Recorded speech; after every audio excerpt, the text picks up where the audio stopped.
अदालतों में लंबित पड़े बहुत सारे ऐसे मुकदमे हैं जिनको पूरा होने में इतना वक्त लग जाता है कि जिसने उस मुकदमा को दर्ज किया हो ना, वही आदमी इस दुनिया में ना रहा हो।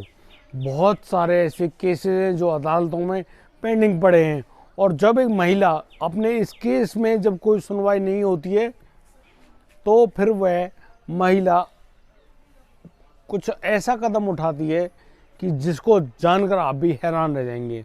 जी हाँ दोस्तों, नमस्कार, आदाब, सत श्री अकाल दोस्तों। मैं भीषण प्रकाश आज लाया हूँ आपके सामने एक ऐसा मामला, ऐसी घटना, ऐसी जिसे जानकर आप भी चौंक जाएंगे, हैरान रह जाएंगे आखिर ये ऐसा कैसे हुआ। जी हाँ दोस्तों, मैं बात कर रहा हूँ उत्तर प्रदेश के अलीगढ़ क्षेत्र की।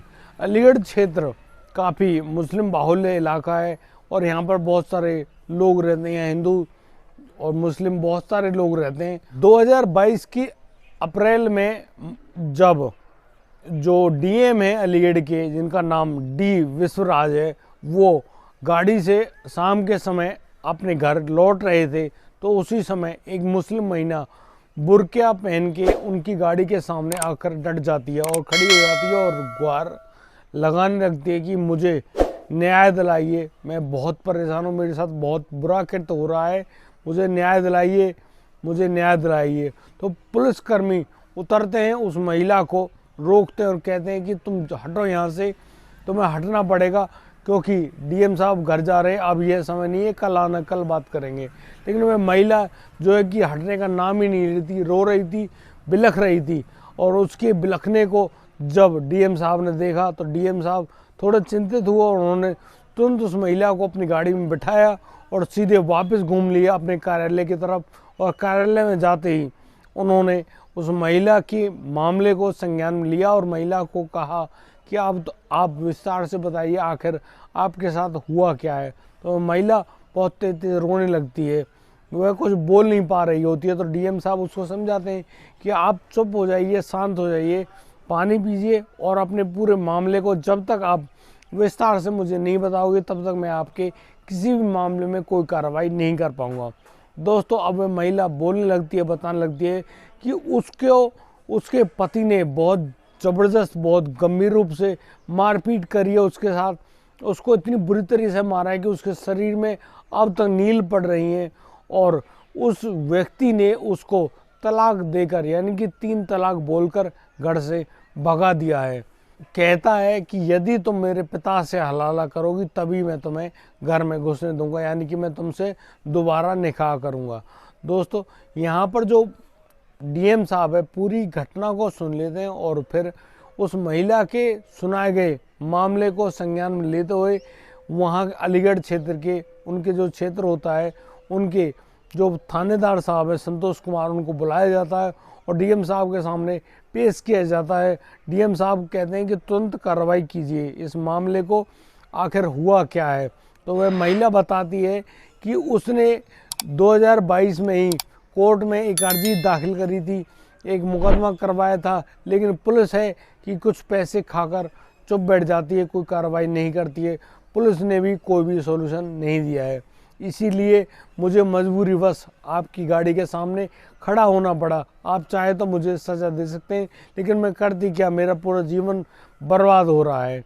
तो अब जो डीएम साहब है वे बड़े विस्तार से उस महिला की बात सुन रहे होते हैं। वो महिला बताती है उसका निकाह मोहम्मद अजीज़ से 2018 में हुआ था और 2018 में उनके निकाह होने के बाद बड़ी खुशी से वह अपने ससुराल आई और ससुराल आने से पहले पता चल गया था कि मोहम्मद अजीज़ जो कि एक मौलवी हैं और मदरसों में जाकर लोगों को दीनी तालीम देते हैं और इसी लिहाज से उन्होंने उससे शादी करी। लेकिन यहाँ घर आकर पता चलता है कि मोहम्मद अजीज़ घर पर रुकता ही नहीं है, वह तो मदरसों में ही लगा रहता है।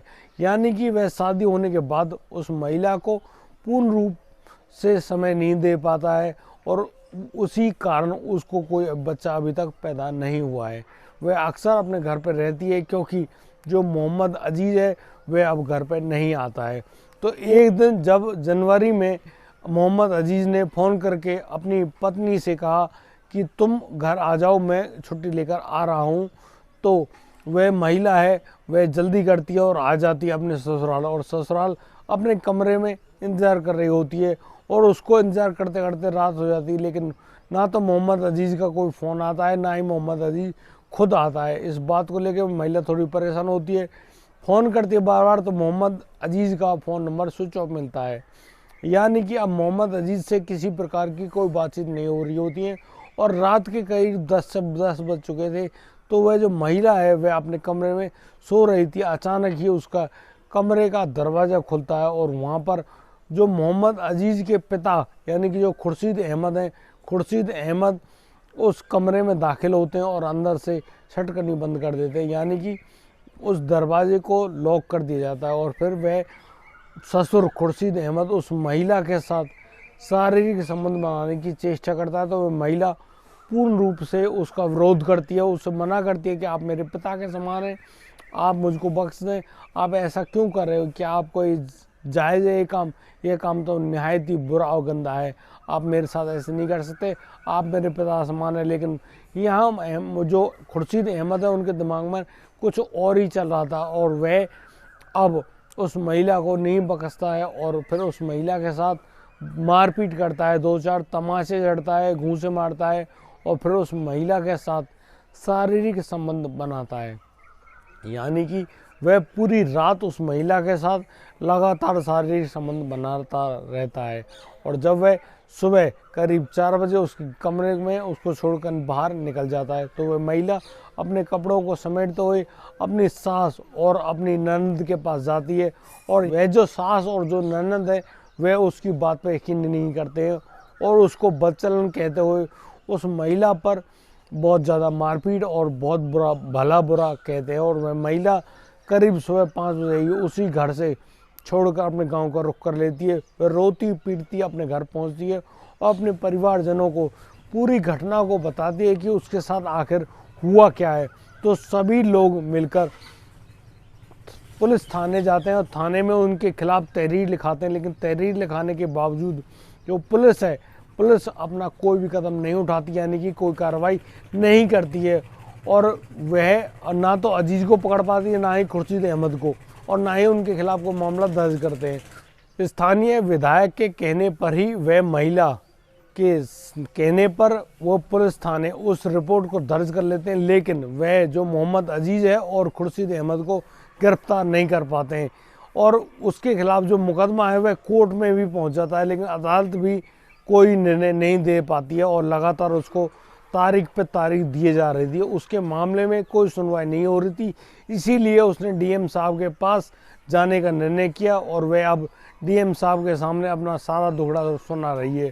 तो डीएम साहब तुरंत कार्रवाई करते हुए जो वहाँ के थानेदार साहब हैं संतोष कुमार, उनको तुरंत आदेश देते हैं कि दोनों युवक यानी कि जो लड़का है मोहम्मद अजीज़ जो कि मौलवी का कार्य करता है और उसका जो पिता खुर्शीद अहमद को गिरफ्तार तुरंत किया जाए और उनको कड़ी से कड़ी सज़ा पहुंचाई जाए और मेरे सामने पेश किया जाए।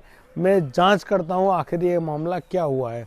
दोस्तों, ये बेहद शर्मनाक और दुखपूर्ण घटना है। इस प्रकार की कोई भी घटना किसी भी आदमी के सामने नहीं होनी चाहिए। दोस्तों, यदि आपको हमारी वीडियो और दी गई जानकारी अच्छी लगी हो तो हमें लाइक करें, कमेंट करें, शेयर करें और हाँ, सब्सक्राइब करना बिल्कुल मत भूलिएगा। कल मिलता हूँ, लाता हूँ एक नई सनसनीखेज खबर। तब तक के लिए जय हिंद, जय भारत।